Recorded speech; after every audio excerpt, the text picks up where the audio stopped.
But we're talking about in his coaching philosophies.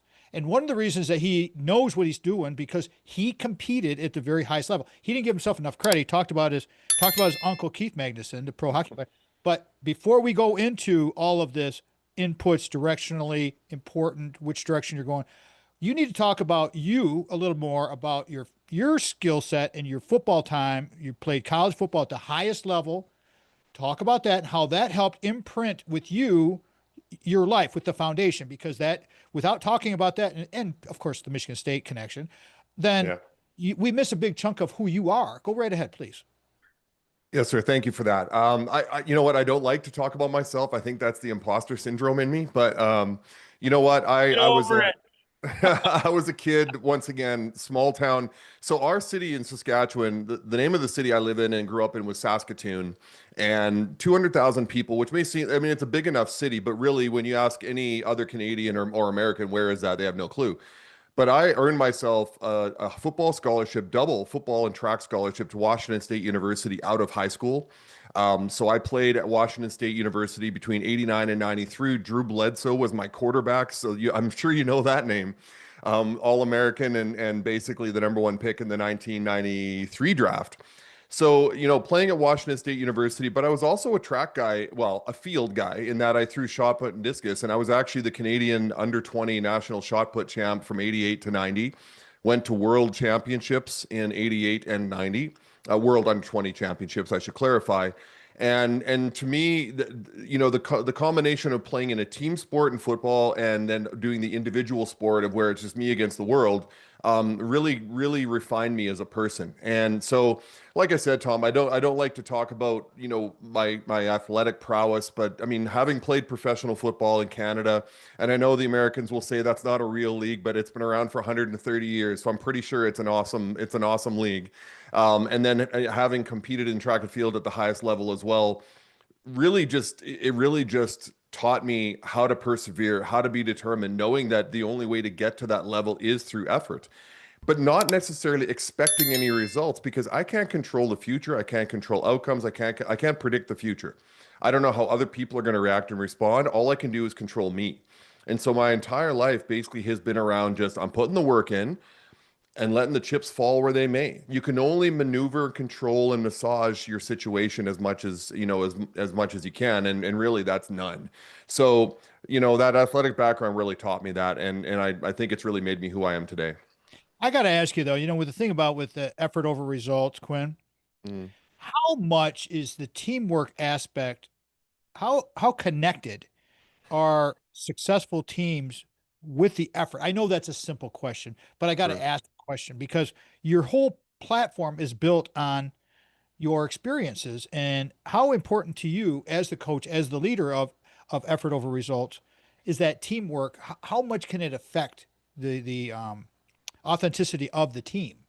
Mm, that's a great question. I'm going to go back to and reference Good to Great, the book Good to Great, because it talks about putting people in the right places on the bus, right? In the right seats on the bus. And if you take a look at the great championship teams, of the last 100 years, the great championship teams, sure, they'll have their all-stars, but they're going to have their role players too. They're going to have their guys that nobody knows about, right? You're going to have your training staff. You're going to have, and everybody has to fit within the culture of that particular company or that particular team. And that's when teams really come together. And this is what I bring to businesses that I work with the EOR philosophy is that culture of psychological safety. And what I mean by that, for those of you who may think that's woo-woo, it's not. It really basically just speaks to is everybody showing up and they can be their real selves. They can fully contribute the way that they can, and that it meshes with everybody else on the team. You can put a group of all-stars together, like the dream team, and yeah, they're gonna, win games, but there's gonna be a lot of push and pull. There's gonna be a lot of who wants a spotlight. There's gonna be a lot of ego involved. What you need from your team is for everybody to park their ego at the door. You need everybody to put in full 100% effort of what they can control, so their role and responsibility. But then they also need to be adaptable to collaborate with others. And when you have those three things, that's where teamwork really just comes together. Please talk about your recruiting at Michigan State real quick, and then we'll get more into the effort over results. But this is all baked into the effort over results because you Yeah. did take a visit to Michigan State University when you were being recruited. Yeah, like let's go back to the 1900s. So 1988, I graduated high school, and my high school coach had actually sent my tape down to a few schools in the States. So Hawaii, Cincinnati, a few others, and one of them happened to be Michigan State. And George Perlis, the legendary George Perlis, was the head coach at the time. I believe the team had just come off the '87 Rose Bowl. And so I get recruited to Michigan State. I was 6'5", 270 coming out of high school, really athletic, Canadian shot put champ. And I got to go on a visit to see East Lansing, Michigan, and visit with George Perlis. They actually paired me up with Tony Mandarich, who would go on to be their first round pick, their offensive lineman. Tony spent about 7 minutes with me and then pawned me off on some freshman for the rest of the weekend, as typical seniors would do. But because he was Canadian and I was Canadian, they thought it would be a good match. In the end, you know what? I ended up choosing Washington State over the Spartans only for two reasons. One, it was a little closer to home. And two, because the Washington State track team wanted me to throw shot put for them, and Michigan State was really wanted me just to play football. Otherwise, I probably would have been a Spartan and been bleeding green and white the rest of my life. Effort over results. Now you're EOR. You're in your space now. Yeah. Tell everybody what you did prior to this and why at this point you're thinking about doing this. You were not thinking about it. You're implementing this and how excited you are about it. Well, I can't tell you how excited I am because I would take too long for that. But I'll tell you where it started and kind of how I came into this. After getting my actual degree in education and being a teacher for 5 years, I realized that I love to make other people better and to help people grow. That's really what teaching is. And then I coach football and other sports, but the environment just wasn't right for me. And so I decided to run my own business. So my wife and I, we left our nice jobs. We took the risk, started our own franchise company in Saskatoon where we lived, and we did that for 5 years. It physically beat me down. It was something that when we had small children at the time, I realized it just wasn't right for our family. And so I ended up getting a job with a government crown corporation here in Canada, and as a business advisor. So having been in business for 5 years of my own, and then also being very well connected in the area, they thought I would be a good fit for going out and selling our services. And so really for the last 15 years, and I literally just retired from that job a month ago, I basically would meet with CEOs, with corporations, with leaders of companies from anywhere from 2 million up to 150 million to talk about their challenges, talk about their opportunities, find something that we could help them with. And what I learned through that is that business is business. I don't care if you're a $100,000 candy shop on the corner or if you're a $100 million construction company. We all have the same problems, and they can all be dealt with in the same way, just bigger or smaller. And what I came out of that was the concept of the effort over results, was the fact that a lot of these companies are suffering because they don't praise their people for the work that they put in. They're so obsessed with just a result, with quarterly, margins, with all these metrics. And don't get me wrong, I like metrics, but they were focused only on that, and their people get burnt out, and their people are disillusioned, and then their people don't become innovative, and they basically just go through the day. This is where effort over results was born from. That and my kids, which are the inspiration for everything that I do. But what it boils down to is, how can I help you get better by helping you understand that it's all about focusing on the effort and just a little less on the result? Because when we decide to step on that scale and look at a number that we think is going to define us, that's where we go wrong. Quinn Magnuson's our guest, effort over results. Quinn, people want to find you, hire you, take your time, share your contact information, please. We'll do this in the next segment as well, but go right ahead. Well, I'll tell everybody you can find me at effortoverresults.com. That's the number one thing, the website. That is where all of our content is.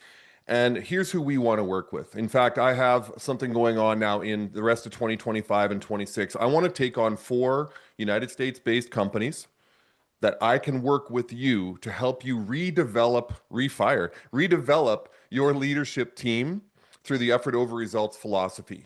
And I'm giving a money back guarantee. Basically, what this boils down to is we're going to work with your team for 6 months. We're going to develop your team, and we're going to change your entire culture so that it is an effort over results culture.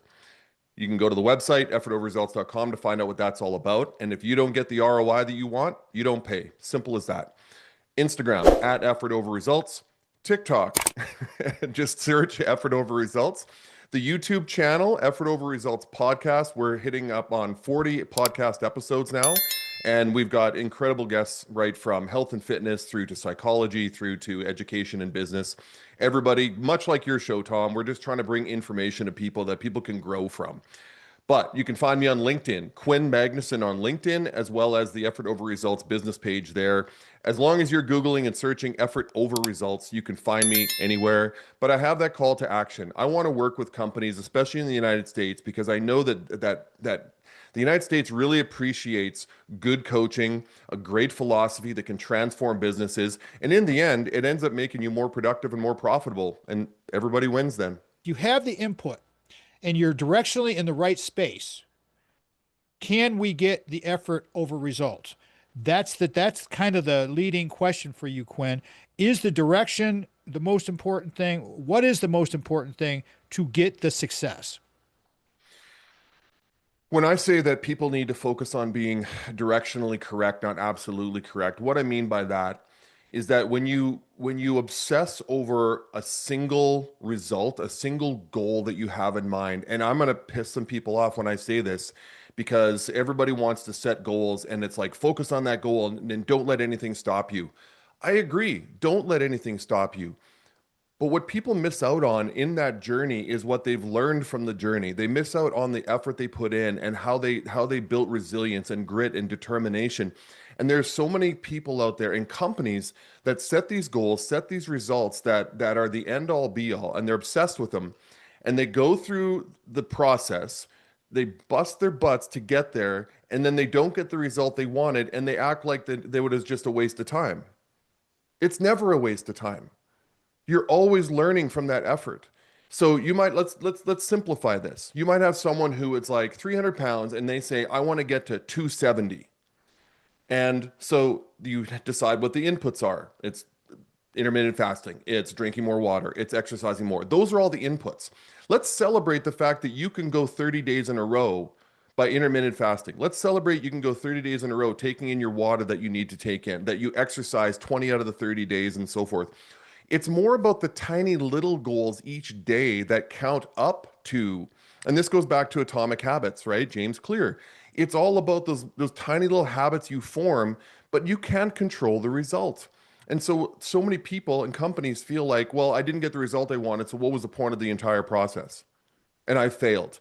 And so they see it as win or lose, succeed or fail. And that just kills people. And we live in a society today already that already beats us down for, oh, look at all the money that guy has, or look at the car he's driving, or look at the dress she's wearing. And that's all a results-based society as well. It's all about, I want to be that. You know what? Be you and be the best you can be every single day. Put the effort in and let the results happen where they may. There's a lot of people out there who set a goal, they head towards it. They're so absolutely correct in their focus that they lose sight of the opportunities on either side. They put blinders on and they don't see the opportunities that come. Put your head on a swivel, put the inputs in, and who knows where that's going to land. That's what I mean by effort over results. I'm not saying we don't want results. I'm not saying we don't want to appreciate and recognize a result if we did achieve it, but reward your people for the effort that they put in. Too many companies just beat on their people when they don't get results, yet they worked a year long on a project or to get a contract, or a team didn't win a championship. You're just going to say the whole season was a bust because you didn't win the championship game? No. You talk about how much better your team is because of the work you put in, how much better your son or daughter is because of the effort they put in towards being a better student. Maybe they didn't get the 90s or the A. That's okay. They put the work in. Praise the effort. You can recognize the result later. Mhm. So, how do we reach out to the young people? I need a minute and then we'll come back and we'll finish that because this is important to help coach them up. They're used to the phones, but the interpersonal stuff. Yep. Here's what I have to say about Gen Z. There is a notion out there that there's a Gen Z problem. There is no Gen Z problem. They are not the problem. We are the problem. As Gen X parents of Gen Z children, we were the ones who told them, because we were told as parents, tell them how great they are, tell them how beautiful and handsome they are, tell them how athletic they are, regardless of whether they are or not. Remember the participation medal culture? That Oh whole yeah. thing, that wrecked Gen Z children. It absolutely did. It's not their fault they are the way they are right now, but what they have done is they're breaking the rules when it comes to employment now because they value work-life balance. They value, who they are and they want to bring something to the table. But if you're not going to value them as individuals and you're going to have a boomer mentality or a Gen X mentality where it's like, listen, I'm paying you a paycheck, then you better do the work. They're just going to walk out the door. And this is And not what could happen. Gen Z is breaking all the rules, and I love it. They are creative, they are innovative, they are the best employees you can have, but you got to learn how to work them. you're listening to the Tom Matt Show. What are some other tips that we can give to people? What are we doing right? I mean, you talked a little bit about what we're doing wrong. What are we Yeah. doing right with our young people? I think I think those leaders out there, and when I use the term leaders, Tom, I want your audience to know that I mean that's parents of children, that's teachers in a classroom, that's coaches on a field, that's business owners with their employees. Anywhere where you are leading someone to become better and to be part of the team. So that's leaders. What leaders are doing right, the ones that are doing it right are the ones that are creating that psychologically safe workplace where your students, your athletes, your kids, your employees can feel like they can come to work, come into that environment and be themselves and to feel like they're not going to be chastised or punished for trying something new, that they can make mistakes without punishment. And that's the biggest one there. That is where we have failed miserably is the, punishing mistakes. We make mistakes. That means you're trying. There's no such thing as a mistake that's a failure because we learn from it. You got to coach them through it. But where I think we're working are those leaders that are taking the Gen Z mentality, which is very creative, extremely creative. These are the kind of kids that can go on YouTube and make thousands of dollars in a month that they wanted to. They don't need your job, right? They know what they're doing. They're creative, they're innovative, and they will collaborate. But once again, they want to be valued and they want to feel like they're part of something.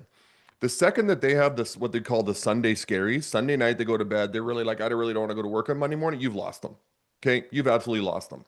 So, what we want to do is we want to create an environment, any environment, once again, education, sports, whatever, workplace, where these kids want to like who they work for. They want to like who they work with. So that's their teammates, their colleagues, the people directly across from them. And they kind of want to like what they do. If you can give them that environment, they are going to be the best employees you've ever had. You got to remember, Tom, when you and I were younger, we worked out of fear. Fear and a paycheck was basically our motivation. I need the money, and if I don't, I'm going to get fired. If I don't do the work, I'm going to get fired. Well, these kids kind of don't care if you fire them because there's such a labor shortage right now that they can go find a job down the street. But where they are going to and sticking are the places where they feel like they can be themselves, where their actual input is valued, and that they feel like they're part of something larger than just flipping a burger. But even the burger flipping places value their people. So, what I would say to anybody who's out there, if you're leading people in general or leading a younger group, treat them with respect, value their opinion and their input, and create that environment where they feel safe. And I know that's going to sound a bit snowflakey, but that's not what I mean. When I say a safe environment, it's where they feel like they can come and they're not going to be punished for doing something wrong, for saying something wrong, for, things like that. I remember when I was a teacher, there were kids who came to my classroom to feel safe because their home life wasn't. They came to my practices for football, soccer, basketball, track and field because their home life wasn't. Employers, you got employees working for you. Your workplace is their safe environment. Create that for them, and they will be absolutely most loyal, most dedicated, most productive employees you will ever find. I'll give you the signal and you just plug and pump. Let's pump some people up and get them ready to go out there and get a hold of you because they know you're legit. Go ahead. Tom, it's something we talked about earlier this week. ABC. All right. People want to know, where do I get confidence? I don't have any confidence. Okay, that's the C in ABC. How do we get confidence? Confidence comes from action. That's your A. In the middle, what's the B? You and I know this. It's belief, right? Action, constant effort, constant action, constant movement forward, constant, making yourself better 1% a day. Constant action helps you reduce your limiting beliefs and build belief in yourself, which ultimately results in confidence, right? This is what I want people to walk away with today is ABC. Action builds belief in yourself, which ultimately builds confidence, not the other way around. You don't get confidence and from just yelling affirmations at yourself in a mirror. It comes from action, which builds that belief. And this is what EOR really is built around, is we need to praise people for the effort they put in, the action they put in, because then they can believe in themselves because you've praised them for the effort. They know they can control it. The students can control it. The athletes can control it. Your children can control it. The employees can control their effort. Then they start to believe in themselves, which builds confidence, which builds incredible employees, incredible students, incredible athletes, your own children. I made 20 years of mistakes with my kids. I was a good father, but I made the mistake of always focusing on the result, always focusing on the outcome, and were they going to get a scholarship and were they going to be the best athlete in their school? And I look back and I go, man, did I screw that up? And now I'm going back and I'm trying to rewrite that book for everyone else out there, for parents, for educators, for coaches, and for owners. Effort over results is about helping people understand that it is action first that helps them build belief, that creates confidence in themselves. And for those businesses out there that are thinking about contacting me and having you work with them, this is what I want to build in your company. I want you to start praising your people for their efforts. If you want to find out if you're an effort-based company or results-based company, go to my website, effortoverresults.com. Take the EOR test. On the website, there are two tests. That's an individual test for you, and there's a company test for groups. And you can find out exactly where you're at. And if you score low on that test, that little quiz, it's 10 questions, you should be calling me. Effortoverresults.com. That was fun. Quinn Magnuson, CEO, founder of Effort Over Results. He found us. I was on his program. It's on our LinkedIn. Go check it out. Fun guy, really cool dude. Very, very put together very well. And he is dialed in. And here's the thing. We need more people like Quinn. We need all of us to kind of work together with this stuff, everybody. That's why we do what we do. And with that, I will leave you because I got to go do some more production work stuff. You've been listening, watching, and doing all that good thing with the Tom Matt Show. And I'm Papa Tom, and I love y'all, and I appreciate you all so much. Have a great day, everybody. Peace out. Love y'all.